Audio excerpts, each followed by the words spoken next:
Hello, bonjour, bonsoir à tous. Je suis très contente d'être dans vos maisons au travers de cette vidéo.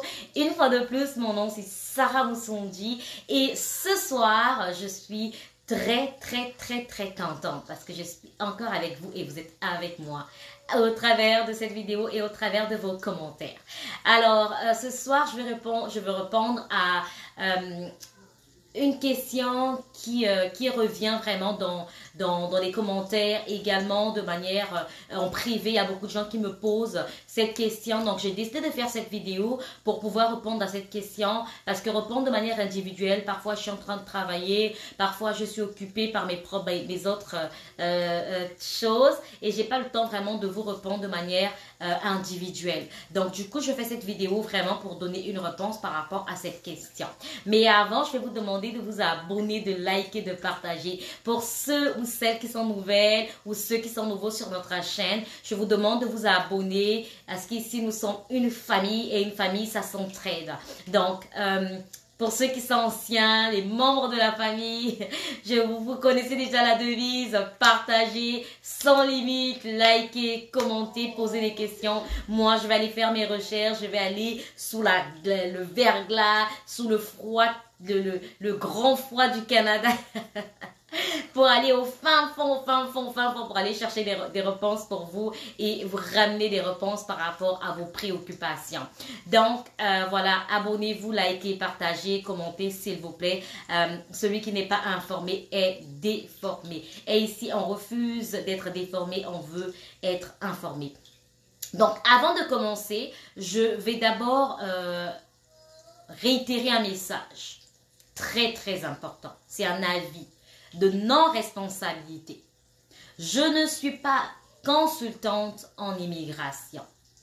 Toutes les vidéos sur cette chaîne et toutes les vidéos que je fais concernant l'immigration sont basées sur mes expériences personnelles, sur mes recherches et sur mon opinion.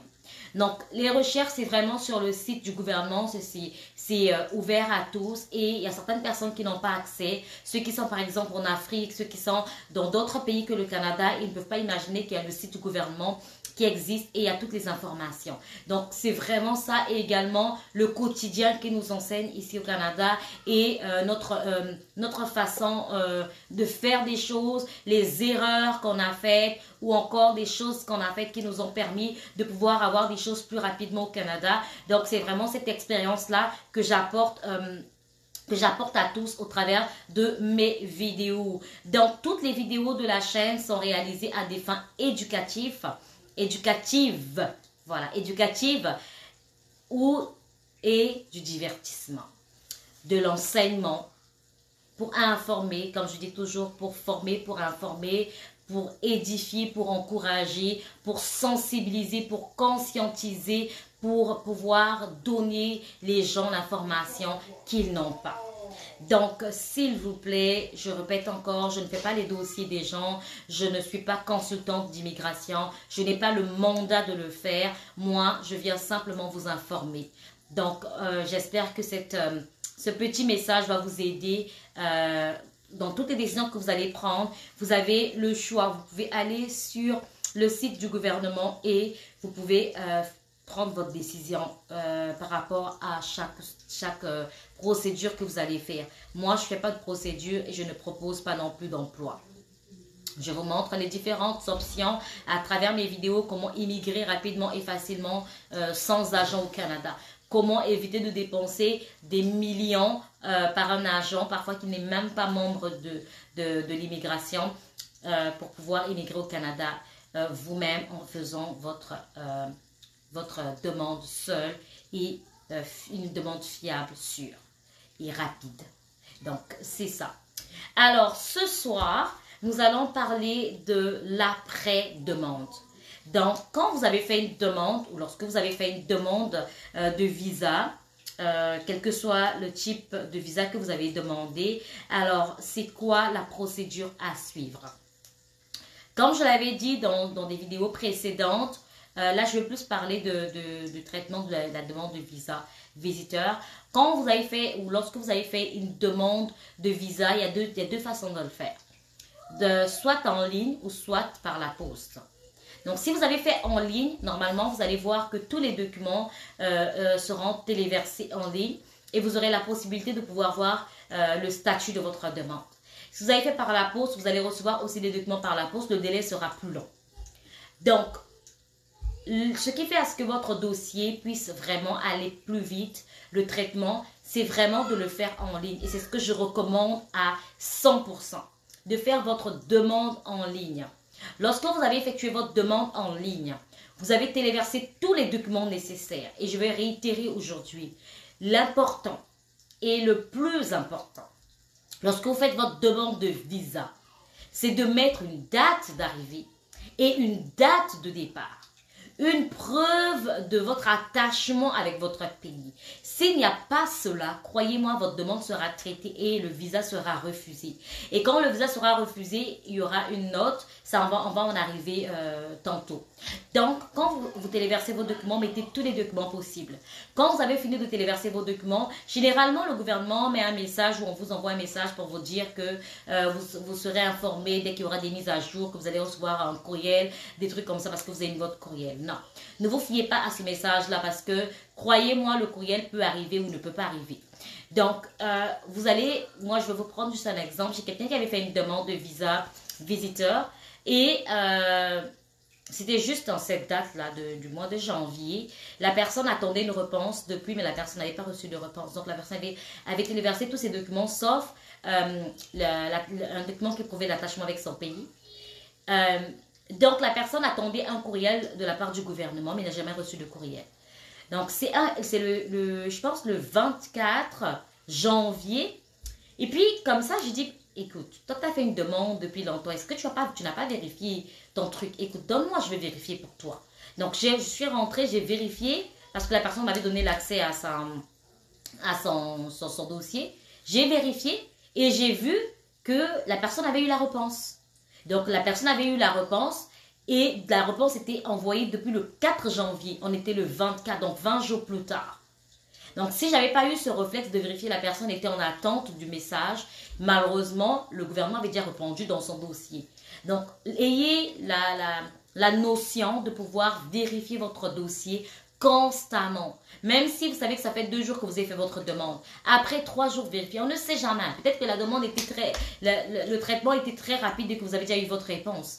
En tout cas, après chaque semaine, vérifiez. Ça ne coûte rien de rentrer dans votre compte. C'est juste en ligne. Vous rentrez dans votre compte, vous mettez votre mot de passe, votre nom d'utilisateur et par la suite, vous accédez à votre dossier. Vous allez voir le statut de votre dossier. Quand la réponse finale sera donnée ou la décision finale, vous aurez la décision finale.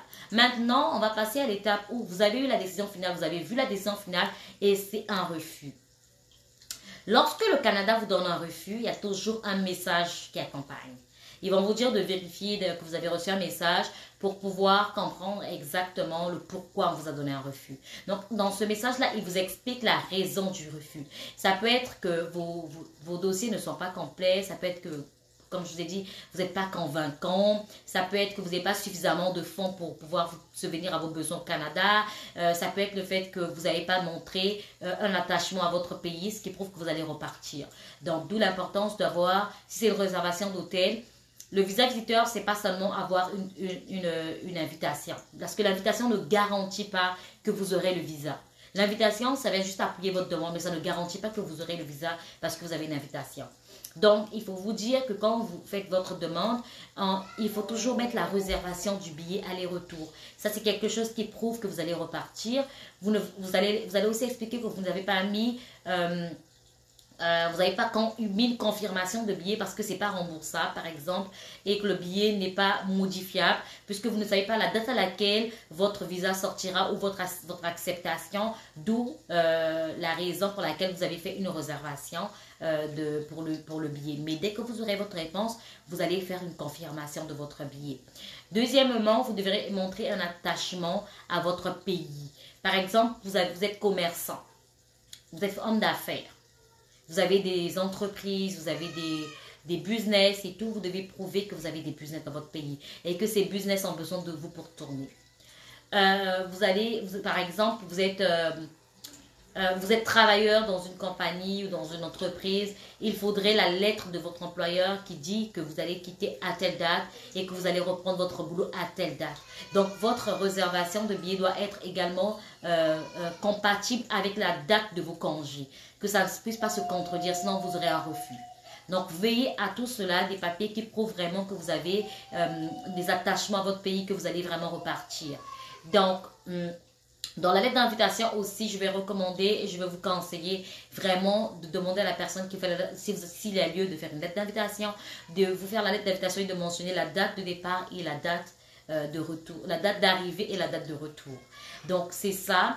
Et si vous avez réservé, si c'est pour l'hôtel, vous devrez réserver une date d'arrivée et une date de départ. Ne faites pas juste la date d'arrivée, sinon ils vont se dire que vous venez au Canada pour ne pas repartir. Et ça, quand l'agent doute de votre retour, malheureusement, vous aurez un refus. Donc, ce soir, je voulais parler un peu de ça. Vous avez fait une demande, ça fait longtemps que vous n'avez pas eu de réponse. Vous allez m'excuser pour le bruit de l'enfant. Ça fait longtemps que vous n'avez pas eu de réponse. Essayez de pouvoir vérifier dans votre dossier en ligne. Si votre dossier, vous l'avez fait par la poste, essayez de vérifier si vous n'avez pas reçu un courriel de la part de l'immigration. Ça peut prendre combien de temps? Décembre, janvier. Ben, ça peut prendre 3 mois, ça peut être moins de 3 mois, ça peut être plus de 3 mois. Mais je ne pense pas que si vos dossiers sont complets, que ça peut dépasser 5 mois. Et là, c'est par rapport à la pandémie également qui a affecté les demandes. Mais vu que le gouvernement a annoncé, il y a une très bonne nouvelle que très bientôt, ils vont accélérer les choses, qu'ils vont renforcer les départements pour que les procédures soient plus rapide qu'avant. Donc, en ce moment-là, je pense que ça peut faire comme 2 mois ou moins de 2 mois si vraiment vous avez fourni tous les documents. Et si vous avez... s'il y a lieu de pouvoir faire des entrevues et tout, ils vont vous mentionner cela dans votre dossier.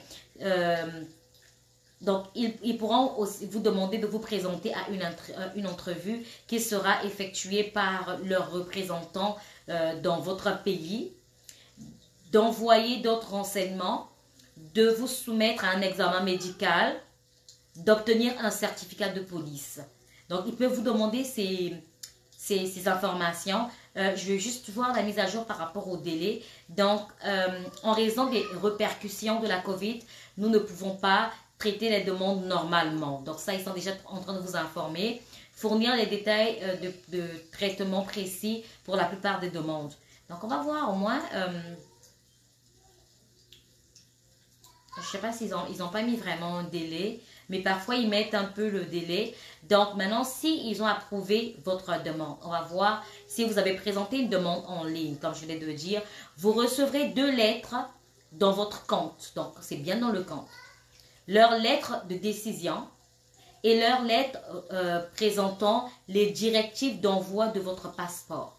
Donc, ils vont vous envoyer une lettre qui va vous orienter, qui va vous dire, en fait, une lettre qui va détailler comment vous devrez envoyer votre passeport.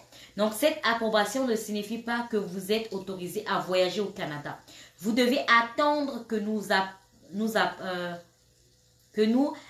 apposions le visa dans le passeport que vous nous soumettez. Donc, la lettre qu'on vous envoie, on vous dit simplement que ce n'est pas une lettre qui vous permet de voyager. Il faut attendre le visa pour pouvoir voyager en ce moment-là.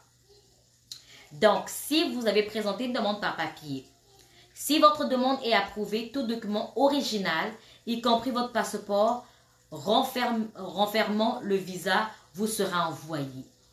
Donc, si vous avez envoyé par la poste des papiers ou par papier, présenté une demande par papier, comme je vous l'ai dit tantôt, ils vont vous envoyer tous vos documents approuvés et les originaux. Donc, si nous refusons votre demande, ok, vous obtiendrez votre décision dans votre compte d'IRCC. Cela impliquera pourquoi nous avons refusé votre demande. Si vous avez présenté une demande sur papier, une explication des raisons pour lesquelles votre demande a été refusée vous sera envoyée, ainsi que tous les documents originaux, y compris votre passeport. Donc ça, c'est vraiment tous les détails de si votre demande a été refusée. Donc, il faudrait que vous soyez informé de cela. Vérifiez à tout moment votre compte si vous avez fait la demande en ligne. Et si vous avez fait par la poste ou par papier, vous allez recevoir également par la poste la réponse ou la décision finale. Mais prenez vraiment le temps de vérifier. Quand vous faites votre demande, prenez le temps de soumettre tous les documents. Et lorsque vous êtes au cours de traitement de votre demande, prenez le temps, excusez-moi, de vérifier votre demande à tout moment pour être à jour par rapport à l'état de votre demande. J'espère que cette vidéo va vous aider à pouvoir mieux vous préparer pour une demande et à pouvoir également faire le suivi de votre demande, à pouvoir également vous préparer à toute décision. Donc, si vous avez eu un refus, ce n'est pas la fin du monde. Ce n'est pas que vous ne pouvez plus présenter de demande. C'est mentionné. Si le gouvernement canadien vous dit que vous ne pouvez plus présenter une demande, là, vous ne pouvez plus présenter une demande.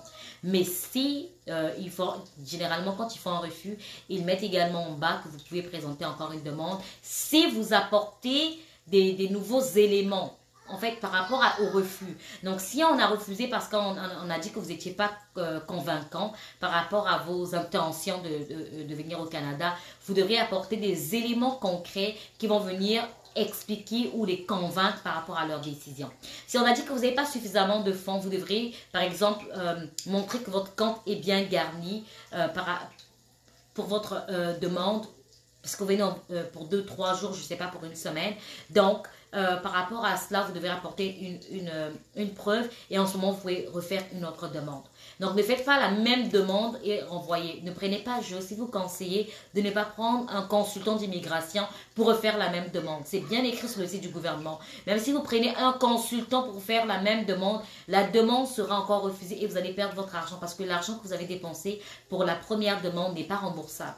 Donc, si vous faites une deuxième demande avec les mêmes documents, sans pourtant faire une mise à jour de vos documents, sans pourtant apporter les preuves par rapport au refus, ce qui va les convaincre de changer de décision, vous aurez encore un refus, vous allez perdre de l'argent. Donc, veillez à cela, ne vous faites pas arnaquer s'il vous plaît, ne donnez pas de l'argent à n'importe qui pour voyager, sous prétexte que vous voulez voyager. Il y a beaucoup, aujourd'hui, surtout de nos jours, il y a beaucoup d'arnaqueurs derrière cela.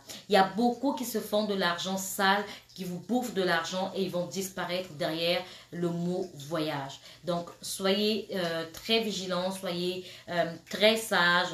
Lorsque vous avez une information, prenez le temps de vérifier. Lorsque vous avez des personnes qui vous parlent de voyage, prenez le temps de faire des recherches, mais des recherches approfondies. Prenez votre temps, ne vous précipitez pas à faire les choses. Prenez votre temps de mûrir votre décision, de mûrir comment je peux dire ça?